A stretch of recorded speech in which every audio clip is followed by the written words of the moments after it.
I do eventually want this channel to be kind of like the home for card games, and it'll take me a while before I figure out exactly what the flow of that looks like. Obviously, Pokemon Pocket's my main card game at the moment, but I still play Marvel Snap every single day, and the new season for Marvel Snap was data mined today, and I want to talk about all the new cards that are coming because it's a really fun thematic, and the thematic is a crossover with Marvel Rivals. I'm really excited about Marvel Rivals. I loved my time during the beta that we had earlier in the year. So I'm so happy to find out that Marvel Rivals is getting some content in Marvel Snap. This season pass is going to start on December 3rd, and the season will end on January 7th. So first, let's go over the season pass card, Galacta. It's a 4/6 with the effect each turn, the first card you play at another location reveals with +3 power. I'm such a huge fan of this effect, and I'm happy that Galacta is one of the cards that's showing up because obviously, Galactica is like a huge part of Marvel Rivals and the lore that they have in that game. I will say I don't particularly love the default art. She has like 3 variants that are coming into the game and they all look spectacular. I mean, just look at these. These are all fantastic.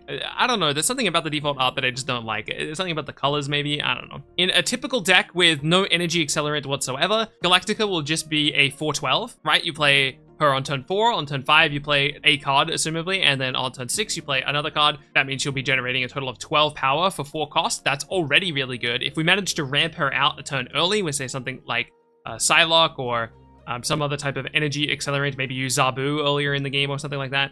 Galactica goes down a turn early. Now all of a sudden she's a 4/15. Really, really compelling stats. But personally, I'm really excited to play her, and I know this is sacrilege. I know a lot of people don't. There's a lot of people who are anti this card, but as an Arisham enjoyer, Galactica sounds really fun in Arisham, right? You always get to play her a turn sooner, meaning that she's generating 4/15 worth of power. If any type of energy accelerant happens in the game, like a Tinkerer's Workshop or something like that flips, all of a sudden Galactica is generating a total of 18 power throughout the game with a card like Galactus, right? Especially in something like Arisham. I've been playing a lot of Galactus in Arisham, and it's been really fun. Galacta in that deck, I'm really excited to use. I don't know how good it is, but it sounds really fun to be able to Galacta on 3, use her tempo advantage of +3 power on everything I play. That's already just like really good. And then sometimes I just get to pivot with a 9 power Galactus on the final turn of the game. Not to mention any other buffs that you manage to give to Galactus. This is definitely a very, very cool card. Honestly, the math on her seems really compelling. I think this will probably get nerfed eventually just because the stats are super crazy, or at least it seems like it is. But I hope they don't nerf her effect. I hope they nerf, if they do nerf her, they nerf her power, because honestly her effect is so strong. It's like a unique way of applying power to other cards, and I think it gets substantially worse when it goes to just +2 power. But yeah, really fun card. Next up is Luna Snow. She'll be releasing in the Spotlight Cache on December 4th. Alongside her, we'll get this new variant for Lady Deathstrike and X-23. Not for nothing, but Luna Snow also has some good variants. Look at that. I love these like Marvel Rival style variants where it's just like a lightning bolt in the background. I think those will look really nice in-game. That one's her Spotlight Cache variant though, so unlucky. I think all of the Marvel Rivals variants are Spotlight Cache variants, so good luck getting those. Luna Snow is a 3/5 that reads, on reveal, add an ice cube to each side of this location. So she's going to take up 2 slots on your board, and she's going to put a slot on the opposing board. You might be wondering what an ice cube is. An ice cube is at the start of each turn, get +1 energy, then destroy this if your side is full. So she's a ramp card. So she's actually crazy strong. She's a ramp card that ramps like every turn afterwards, but you're giving ramp to your opponent as well. Wait, this card's actually really fun. Wait, hold on. I'm so excited about Luna Snow. And you could try to like brick the opponent with something like a goblin, right? You could Luna Snow on 3, and then you could Hobgoblin on 4, and then brick the opponent's location, and then they lose their ice cube, and you get to keep your ice cube. That's kind of fun. I think this card's really, really fun, and I hope it's really, really good. Actually, I hope it's not really good. There's kind of like a side effect with Marvel Snap cards where it's like, man, I hope this card's not good, because if it's good, they're gonna nerf it, and it's gonna make me sad. Peni Parker is up next, and I'm actually so excited that Peni Parker is finally making it into the game. I'm a huge Peni Parker fan. I love her gameplay in Marvel Rivals. I love her appearance in the Spider-Verse movies. I love her gameplay in Marvel Champions. Back in the day, back in the early days of the Marvel Snap beta, I made a bunch of custom cards, and the very first custom card I ever made was for Peni Parker. So I'm very happy to finally see Peni Parker show up in the game alongside these variants for Gladiator and Sasquatch. To be honest, I don't particularly love either of these, so hopefully I don't pull those. Peni Parker is a 2/3 with the effect on reveal, add Spider to your hand. Spider is like her mech suit. Add Spider to your hand. When this merges, you get +1 energy next turn. So more energy ramp in this set, which is pretty cool, or this season.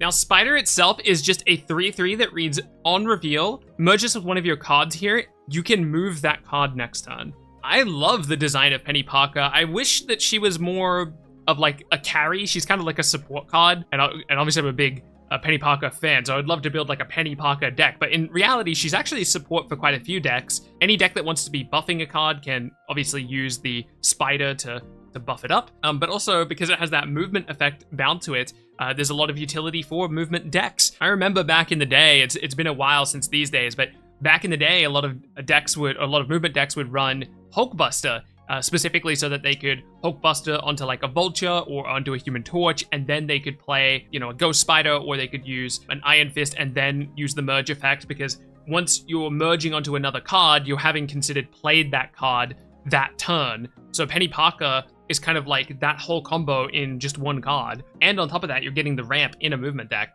Honestly, she seems really good. I think she'll see a decent amount of play. I'm curious to see where she'll end up landing. Honestly, I'm just really excited to jam Luna, Galactica, and Peni Parker all into my Arishem deck and just have a ton of fun. That's why I love Arishem so much. People hate on Arishem. Arishem gives me an area to play a new card where I can really get a feel for what makes that card good, and then from there, I can kind of refine a deck list around that card. Next up is Dr. Doom 2099. He'll be releasing with this Meek variant and this Hitmonkey variant.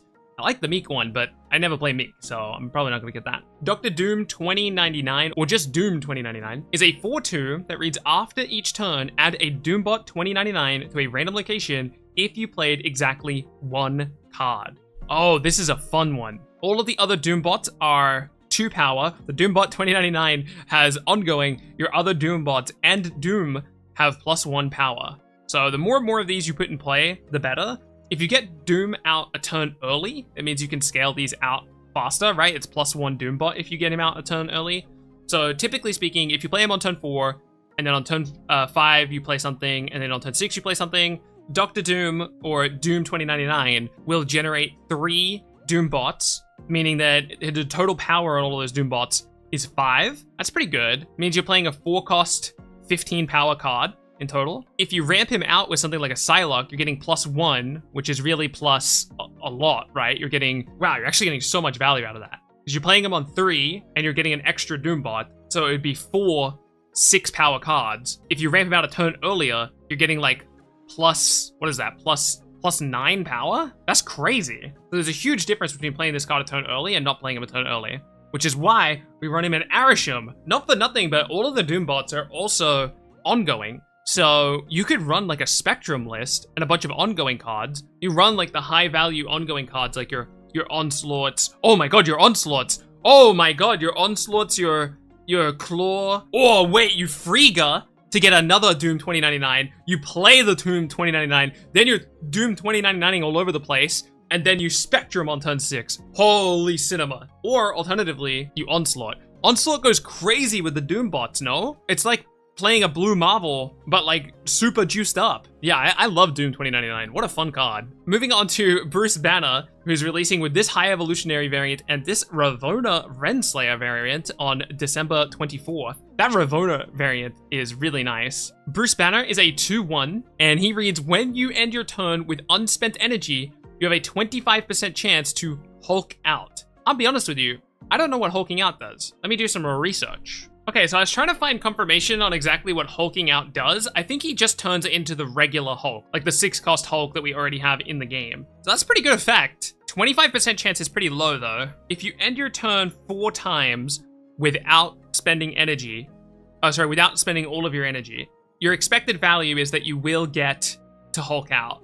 But can you play off curve like that the entirety of the game? Oh man, I want to put this in an Arishem list. I just want to put everything in Arishem. Arishem is so fun. Yeah, I mean, this is a really fun card though. I love the design behind this. I know a lot of people are going to hate this card though. I love the idea. Oh my god, I love this idea. You go, oh wait, Storm's a 4-cost card now. I was going to say, it'd be so fun if you go like Bruce Banner, Storm, Cinema, and then the opponent's like, oh wait, do I have to commit to this for the 25% chance? turn to the Hawk. Oh, that'd be so fun. Yeah, this is a fun card. I love this a lot. Really cool flavor. I think this is probably pretty good too. Like, imagine this. It's a close game. It's final turn. Your opponent has to decide whether they need to invest energy on one location or another, and they're trying to make that 50-50 decision in their head. But then one of those lanes has the Bruce banner on it, and they could just win if Bruce banner doesn't transform. But there's just a 25% chance that Bruce banner is going to transform because you're going to play off curve. And now the opponent's like, oh my god, do I have to play around this 25% chance, or do I just let it rip? It's just like it's a fun box to put the opponent in, I think. Yeah, cool effect. Last but not least, we have our very first partner card in Marvel Snap's history, where it's two cards or two characters in one card. It's Rocket and Groot. This is releasing alongside these two variants. I don't really love either of these, so I'm hoping I'm not getting them. That being said, I don't really have like a blob variant I like, so maybe I'd like that blob variant. Who knows? So Rocket and Groot is a 3/3, and he reads, you can move this once. After your opponent plays a card here, steal 1 power from it. This is a really cool twist on what the Guardians package does, right? The Guardians package asks you to guess where the opponent's going to play. And Rocket and Groot's kind of doing that as well. But you have the ability to pivot it after you've played the card. So you can do some like really weird stuff where if they expect you to move, you could play like your other Guardian stuff where you're moving your Rocket and Groot from, because they expect you to move Rocket and Groot. Like, there's cool, weird head game stuff going on with Rocket and Groot. And even though, you know, functionally and competitively, this isn't going to make for, like, a Guardians deck to be, like, tier 1 or anything like that, I just think it's a fun thematic that, even though this doesn't say, you know, on reveal if your opponent played a card here, it still manages to synergize in a kind of a mind-gamey way with the rest of the Guardians package. So whoever designed this card, I think you did a fantastic job. So I was mainly trying to talk about all of this stuff from like a vibe perspective, because I haven't been keeping up with like competitive Marvel Snap for a while. But just going through it here, I'm going to rate how good these cards are going to be. Not in like a, this card's going to be meta breaking, but like, this is the best card, this is the worst card type of thing. So I think the best card is Doctor Doom 2099. I think that card's really good. Then I think it's Galacta, then Luna Snow, then Bruce Banner, then Peni Parker, and then Rocket and Groot. I think Doom 2099 is going to get hit with a nerf hammer real quick. I think this card seems really, really strong. And then Galactica's math is also really strong. Both of those cards want to come out a turn early too. Oh, you probably run them in the same deck, honestly. Maybe not, I don't know. It's weird. Man, what a fun and exciting season. I'm really excited to jump into it. Thank you so much for watching. Keep being awesome, and I'll catch you in the next one.